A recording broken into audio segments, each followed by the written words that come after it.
A graça e a paz do Senhor Jesus Cristo esteja com todos vocês, amados irmãos, amadas irmãs. Neste vídeo eu quero falar tudo o que você precisa saber sobre a Páscoa. Porque nos dias de hoje, irmãos, as pessoas celebram a Páscoa.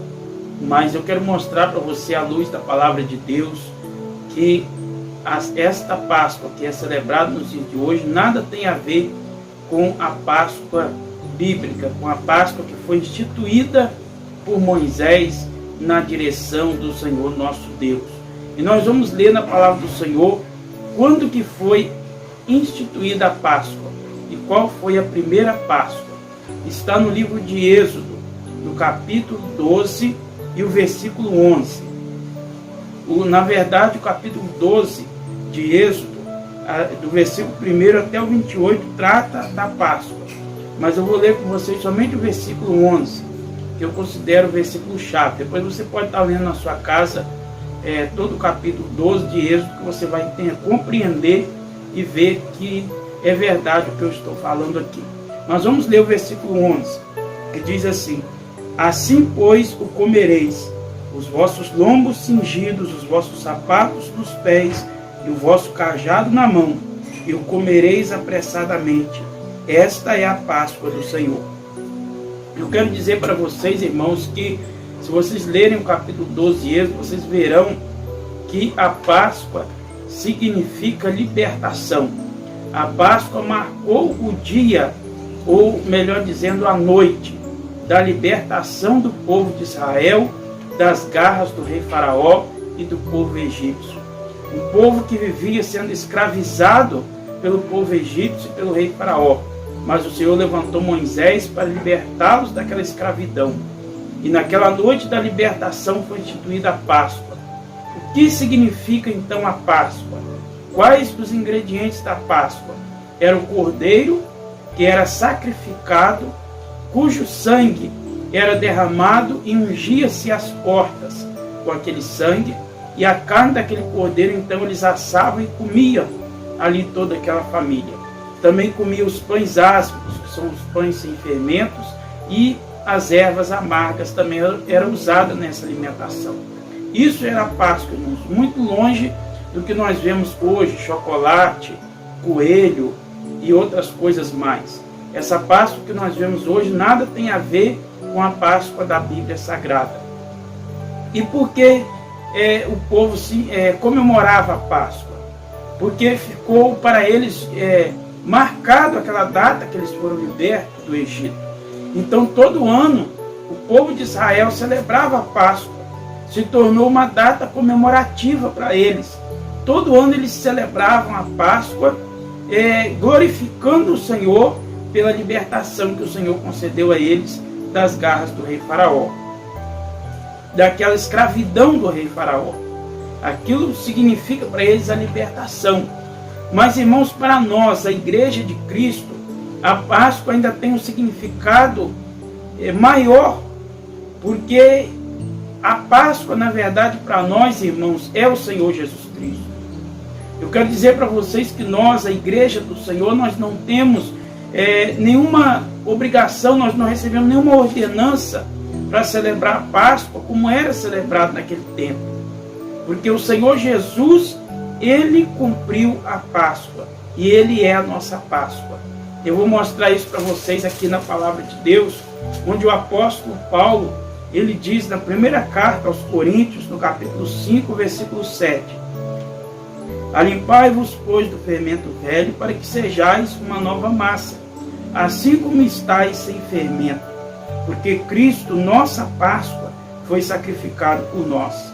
Então a nossa Páscoa, irmãos, a Páscoa da Igreja de Cristo é o Senhor Jesus Cristo. A nossa Páscoa não é mais o cordeiro do Antigo Testamento, não é mais o pão sem fermento e nem tampouco chocolate, ovo de Páscoa, coelho e outras coisas mais.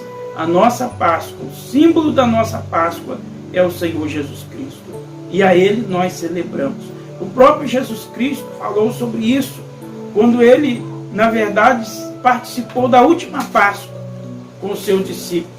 A última Páscoa, irmãos, foi celebrada pelo Senhor Jesus. E ali ele encerrou a Páscoa e instituiu a Santa Ceia. Então eu quero dizer para vocês, irmãos, que a ordenança que nós temos do Senhor Jesus não é para celebrar a Páscoa, não é para comemorar a Páscoa. A ordenança que nós temos do Senhor Jesus é para participar da Santa Ceia, que é a carne e o sangue do Senhor Jesus Cristo. Eu vou ler para vocês, você pode acompanhar também na sua Bíblia, em São Lucas, no capítulo 22, a partir do versículo de número 14. E chegada a hora, pôs-se à mesa, e com ele os 12 apóstolos, e disse-lhes: desejei muito comer convosco esta Páscoa antes que padeça, porque vos digo que não a comerei mais até que ela se cumpra no reino de Deus. E tomando o cálice e havendo dado graças, disse: tomai e reparti-o entre vós, porque vos digo que já não beberei do fruto da vide até que venha o reino de Deus. E tomando o pão e havendo dado graças, partiu e deu-lhe, dizendo: isto é o meu corpo, que por vós é dado. Fazei isto em memória de mim. Semelhantemente, tomou o cálice depois da ceia, dizendo: este cálice é o novo testamento do meu sangue, que é derramado por vós. Mas eis que a mão do que me trai está comigo à mesa. Então, irmãos, aqui o Senhor Jesus, ele fala o quê? Eles estavam ali com pão e com vinho para tomar, para celebrar a Páscoa. Mas o Senhor Jesus pegou aquele pão, deu graças e disse: essa aqui é a minha carne, que é partida por vós. Aí pegou o vinho, também deu graça e disse: esse aqui é o meu sangue, que é derramado por vós. Ali o Senhor Jesus instituiu a Santa Ceia e acabou-se a Páscoa. O título da mensagem aqui é a última Páscoa, a Santa Ceia. O Senhor Jesus instituiu então a Santa Ceia. E a ordenança que o Senhor Jesus deu para nós, eu volto a dizer, é para nós participarmos da Santa Ceia.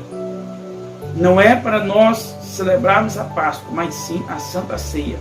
Porque quando nós participamos da Santa Ceia, que é pela fé, a carne e o sangue de Cristo, representa pela fé a carne e o sangue de Cristo, nós estamos tendo comunhão com Jesus Cristo. Então os judeus, irmãos, para que vocês entendam, para concluir, eles celebravam a Páscoa para louvar o Senhor, para glorificar o Senhor pela libertação que eles tiveram do Egito. E nós celebramos a Santa Ceia para glorificar o Senhor Jesus também da libertação que nós tivemos do pecado. Porque Jesus veio, se esvaziou da sua glória e se tornou um homem e padeceu como um cordeiro. João Batista, quando ele viu Jesus na primeira vez, ele disse para aquela multidão que estava ali: eis aí o Cordeiro de Deus que tira o pecado do mundo. Então Jesus é o Cordeiro, como nós já lemos, o apóstolo Paulo diz que Jesus é a nossa Páscoa. Então Jesus é que nos libertou do pecado. Jesus é que nos purificou, que nos redimiu de todo o pecado. E Jesus é a nossa Páscoa. Que Deus abençoe a todos vocês. Fiquem na paz, em nome do Senhor Jesus Cristo.